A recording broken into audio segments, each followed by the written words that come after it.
Such strange, mysterious creatures we are. How we create a world in which, seems so linear and straightforward, but all you need to do is scrape off some of the surface, and underneath we're vastly mysterious creatures. Almost the main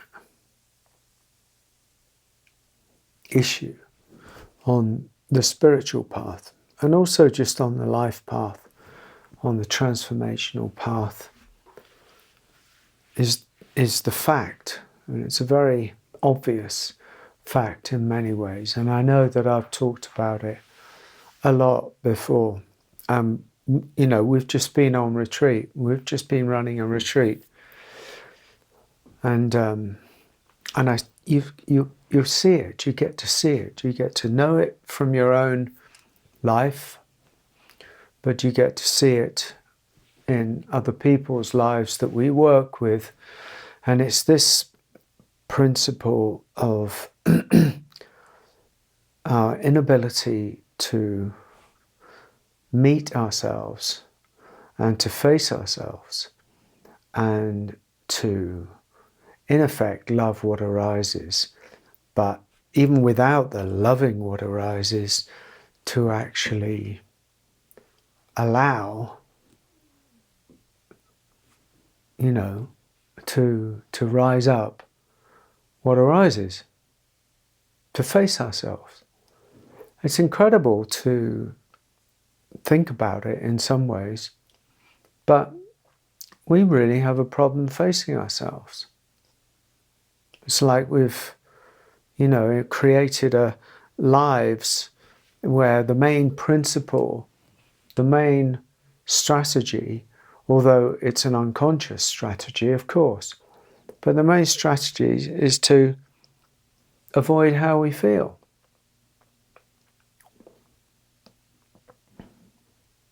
And when you put it like that, it sounds insane, sounds mad. And in a way, the master, the awakened, the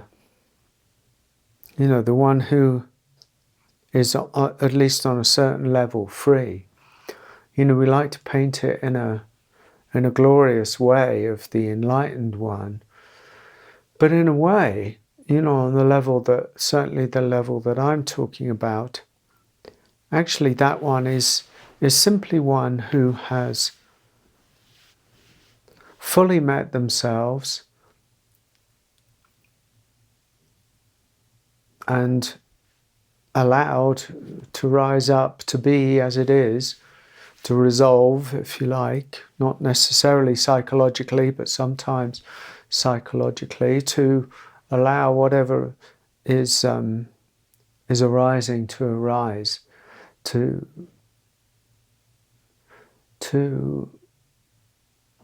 be so equanimous with oneself that there's no denial anymore, there's no avoidance, there's no strategizing, there's no tactic, there's no veneer, there's no veil, there's no, little dance around anything. It's direct.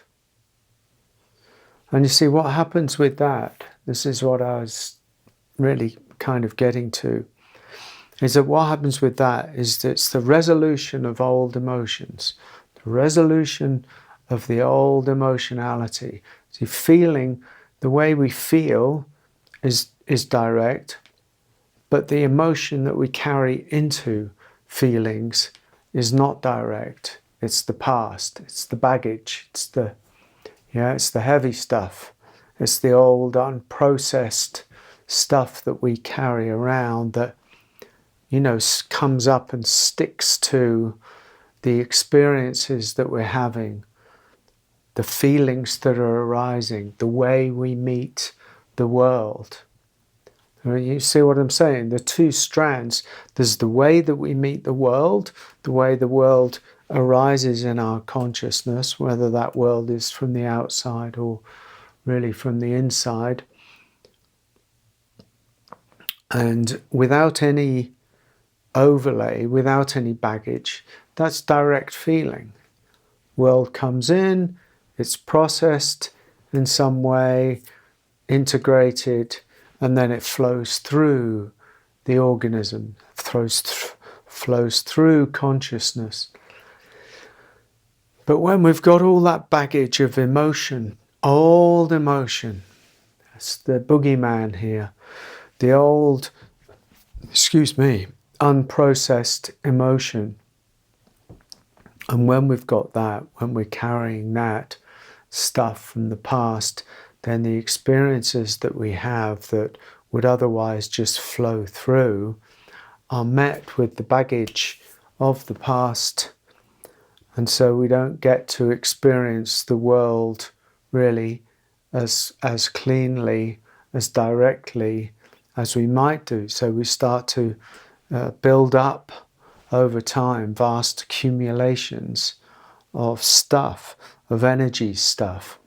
And that usually applies to physical stuff, i.e. toxic chemicals and toxic, crap. And but also, of course, emotional, stuff, emotional toxins, emotional crap that we carry around that is always seeking some kind of resolution. Amazing when you look at it like that. It's like and we think it's a problem, but it's not. It's an invitation. And we don't treat it as such. We don't treat it as an invitation, because there we go back to the beginning of the video, which is we're really always in some way, shape or form trying to avoid how we feel, because we've got such a big build-up of it. So we actually, we're not facing how we feel. In many ways, we're trying to face or avoiding how we felt. Which is often way back there. And then gathered up like a big snowball that arises in our present experience. And this is not great, because, the constant avoidance of how we feel and what we're carrying inevitably, accumulates over the years, over time, and tends to create psychological, emotional, and physical, existential issues for us. Depression is such, over anxiety is such, over stress is such, over anger, rage that busts out all over the place is such. Endless projections onto the world, the judgments that we carry around is of course that. So you've got all these almost psychological problems, emotional psychological problems, existential problems, where we, haven't got any direction. I don't know the meaning of my life. In the endless parade of issues that we carry, and of course physical issues, because the physicality of us is directly related to the emotionality of us and the psychological, spiritual well-being or unwell-being that we carry around. And so the body will manifest eventually in some way or other some of this unresolved, unprocessed baggage that we carry around. Because there's only one thing, there's only one individuation, seemingly split up into body, emotion, mind, spirit, but it's not, it's just one. It's just one. So, it's kind of important for us to face ourselves and to begin to learn to open the door to how we feel without always seeking to resolve how we feel. What I mean by that is not always psychologizing it or kind of mitigating it or explaining it or justifying it or doing anything necessarily with it. The raw stuff of us, somehow has to come home, because that's what it's trying to do. I'm on another video here talking about the fact that everything that comes to us is coming to us not to torment us, but because it wants to come home to the wholeness of us. It wants our love. It wants our presence. It wants our unconditionality. It wants our healing. That's what it wants. But it hurts, so we turn away from it. And then so it comes along again, somewhere down the line. And it comes along, and it hurts, so we turn away from it. It's so tiring. And ultimately it goes nowhere but down. And we're in the times, I reflect on this all the time. We are in the times where we've got the wisdom, where you and everybody else has the wisdom to know the consequences of what almost everything to do with the inner journey means. Yeah? So if you keep avoiding yourself and you keep avoiding your pain, you keep on avoiding the suffering and the wounds and the trauma and the past, then nothing changes. I know it's hard. We can acknowledge how hard it is. But the hardness is not a reason not to do it. The hardness is a reason to be even more tender, even more resilient in some ways, to carry even more resolve and great tenderness and great kindness and great patience. But every ship can turn around. And these are the times that we're in, the times of the great transformation, the times of the great healing. There's a great power in our capacity to forgive both ourselves, the world, and other people. And that's what we don't like to hear that too much, yeah, because we're actually, we use our wounds in many different ways, to punish the world, to punish other people. But ultimately, we also have to have a good look at ourselves and see who we're actually punishing. Because sometimes, the punishment is really on us. We're actually punishing ourselves. And that's another video, I think, but I hope you understand what I'm saying. I'm simply just calling for a deeper capacity, a deeper invitation. The past is not here to torment us. The past emotionality needs to be cleared on many different levels of the being, on the cellular level, on the physical level, on the subtle energy body level, on the physical energy level, on the nervous system, on the immune system, on the emotional, on the mental, and on the existential. To clear this over-emotionality and to come into more of a directness, direct feeling, the direct feeling. Feeling never goes away. Awakened, asleep, enlightened, feeling is feeling. Feeling is when we're not feeling anymore, we're dead or in a coma. But as long as you're alive, you're going to feel. And actually, it's much easier or better to feel the raw bones of life as it's happening without interpreting it too much.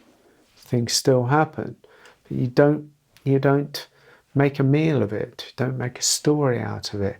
Don't give it any more narrative than it has. If something hurts, something hurts. If you're sensitive, and most people are, life as it comes in, it may hurt. But it just hurts. There's no extra story of, and it shouldn't have happened, and they shouldn't have done this, and he shouldn't do that, and this is wrong, and that is wrong. It's a much more direct, much more simple. experience. But in that simplicity is the vibration of life itself pulsating through us without any past overlay on it. Direct. And there's a great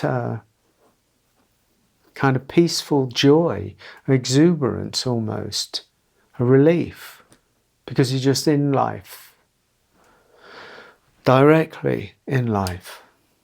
There's something about that. So that's the invitation in this video, to really,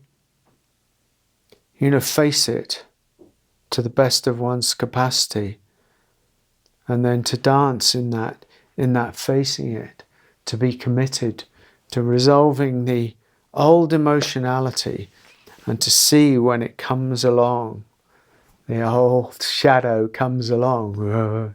Here I am. I'm not here to torment you. I'm here because I want to get home to love. I'm here because I want you to love me. Wow. Such strange creatures we are. Such strange, mysterious creatures we are. How we create a world of which, seems so linear and straightforward, but all you need to do is scrape off some of the surface, and underneath we're vastly mysterious creatures.